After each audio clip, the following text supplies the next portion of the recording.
आज इंडस्ट्री में सामान्य बन सकती है, बहुत कुछ बन सकता है, लेकिन चावल नहीं बन सकता, दाल नहीं बन सकता, वहां पे तिलहन नहीं बन सकता। तेल बना सकता है, लेकिन तिलहन तो किसान के घरों से ही आएगा।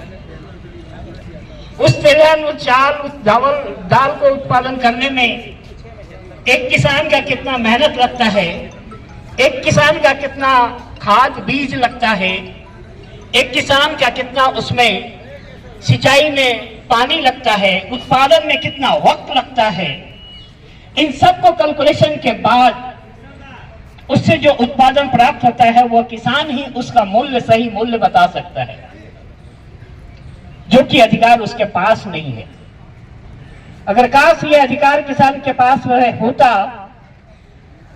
आज किसान भी एक अच्छा अमीर, अच्छा खाता पीता लोग होता, उसके बच्चे या किसान को आत्महत्या करने की जरूरत नहीं पड़ती।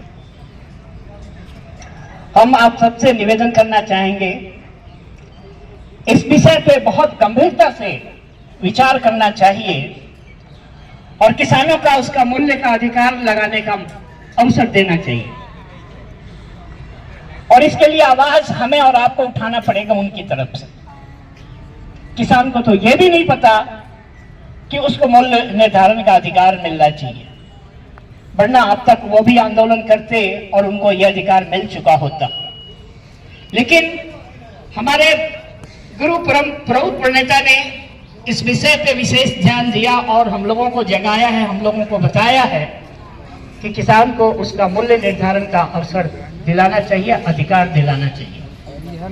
आज हम लोग इस उद्देश्य को लेकर के यहाँ पे बैठे हैं। ऐसी बहुत सारी समस्या हमारे यहाँ है, सिर्फ किसान के साथ नहीं है।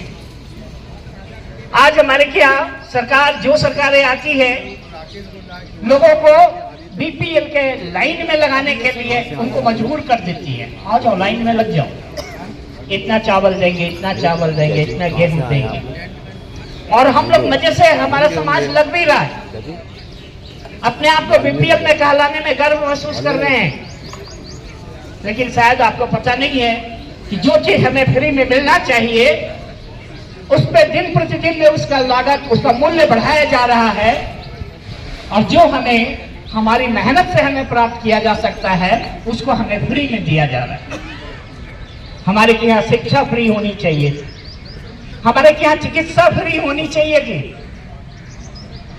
जो कि दिन प्रतिदिन उसका कीमत बढ़ता ही जा रहा है, उसको ज्यादा से ज्यादा हम लोगों को पेमेंट करना पड़ रहा है।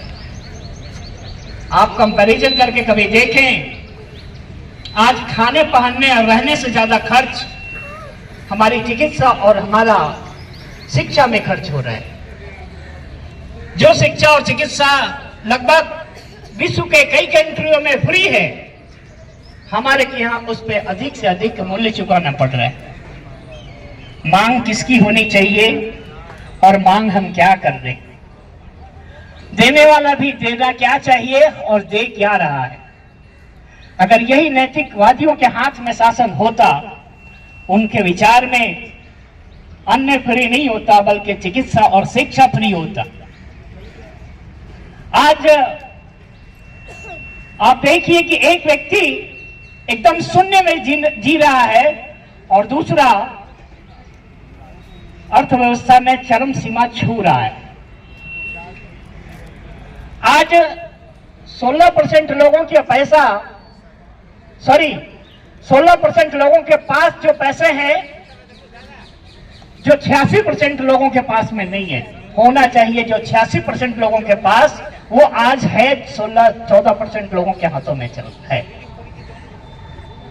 मेरे दोस्त, अगर अमीर और गरीब में इतना अंतर होगा तो वह देश कैसे विकास कर पाएगा? वह देश, वहां की नागरिकता कैसे सुखी हो पाएंगे, सुख भोग पाएंगे? तमाम तरह की सुख व्यवस्था बढ़ती जा रही है, दिन प्रतिदिन भौतिकवादी, भौतिक साधन बढ़ता जा रहा है और हमारे लोग बिछड़ते जा रहे हैं। आज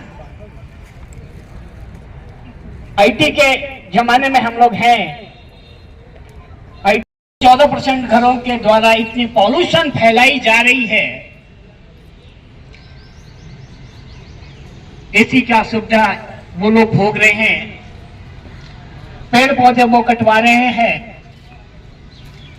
नेचुरल ऑक्सीजन की कमी होती जा रही है, वातावरण में वायुमंडल में कार्बन डाइऑक्साइड बढ़ता जा रहा है, गर्मी का प्रकोप बढ़ता जा रहा है। आखिर क्या कारण है? अगर तमाम सुविधा, समान सुविधा सभी लोगों के पास होता तो मुझे लगता है कि पर्यावरण की हमारी ये स्थिति नहीं रहती, जो स्थिति आज पर्यावरण का होता जा रहा है।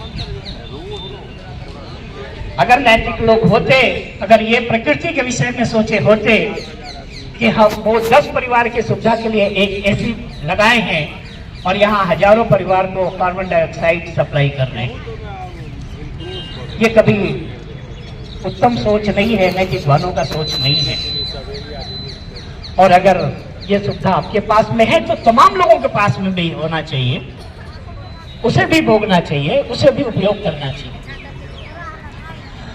पीबीआई का कार्यक्रम, पीबीआई जल्द से जल्द अपनी सरकार में है। हमें आपको प्रभु दर्शन पढ़ना भी चाहिए और ज्यादा से ज्यादा लोगों को पढ़ाना चाहिए। आज सोशल मीडिया का साधन है, सोशल मीडिया का माध्यम है। हम सोशल मीडिया पे जो चाह रहे हैं, उसको जिस दिन चाह रहे हैं उस दिन किसी को भी हीरो और जीरो बना दे रहे हैं। अगर हम लोग जितने भी कार्यकर्ता इसके साथ जुड़े हैं, पीबीआई के साथ जुड़े हैं, अगर सोशल मीडिया के माध्यम से पर डे एक व्यक्ति को भी प्रभु की जानकारी के बारे में जगाए, हर दिन अगर एक व्यक्ति भी जगाए तो साल में 365 दिन होते हैं, एक आदमी 365 आदमी को जगा सकता है। हम जिसको जगा रहे हैं उसको भी जगाने पर लगा दे, उसके भी हृदय में ये बैठा दे कि वो पीबीआई की जानकारी, वो प्रभु की जानकारी हर एक लोगों को दिया जाए। इस क्रम में अगर जानकारी बांटना शुरू करें, लोगों तक पहुंचाना शुरू करें, तो मुझे नहीं लगता है कि साल से 5 साल के अंदर में, 1 साल से 5 साल के अंदर में पूरे विश्व के हर एक व्यक्ति के पास में प्रभु की सही जानकारी पहुंच सकती है। हम उपयोग नहीं कर रहे। आज मैं निवेदन करूंगा लोगों से, हर व्यक्ति के पास में मोबाइल है, हर व्यक्ति के मोबाइल में कम से कम 100-200 लोगों का लिस्ट है। कम से कम उन 100-200 लोगों के पास में प्रभु की पूरी जानकारी जल्द से जल्द पहुंचाई जाए। ये हमारी अपनी जिम्मेवारी बनती है। हर व्यक्ति 2, 4, 5, 10 ग्रुप से जुड़े हैं और हर ग्रुप में 100 से ज्यादा लोग होते हैं, उस ग्रुप की संख्या है। अगर हर ग्रुप में हम हर दिन एक छोटी छोटी जानकारी भी अगर हम ग्रुप में डालने जाएं तो 100 दिन में 100% लोगों तक हम प्रभु की बात को पहुंचा सकते हैं। कोई जरूरी नहीं है घर से निकल करके काम में प्रभु की जानकारी दिया जाए।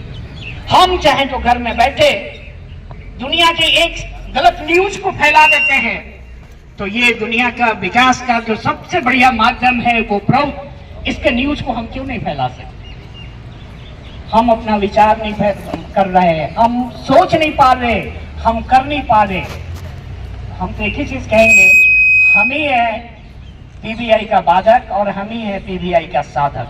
बनना क्या है? अपने आप में ये विचार कीजिए। अगर साधक बनना है तो टेक्नोलॉजी को अपनाइए। हर व्यक्ति के जेब में प्रभु का 2400 घंटा कोई ना कोई लिटरेचर होना चाहिए, उनके हाथ में लिटरेचर होना चाहिए। हर दिन जहां भी जाते हैं कोई ना कोई किसी न किसी नए व्यक्ति से मुलाकात होती है जो हमारे लिस्ट में नहीं है। हम उसको एक छोटा सा पॉम्पलेट दे करके ये निवेदन तो कर ही सकते हैं कि इसको पढ़िएगा।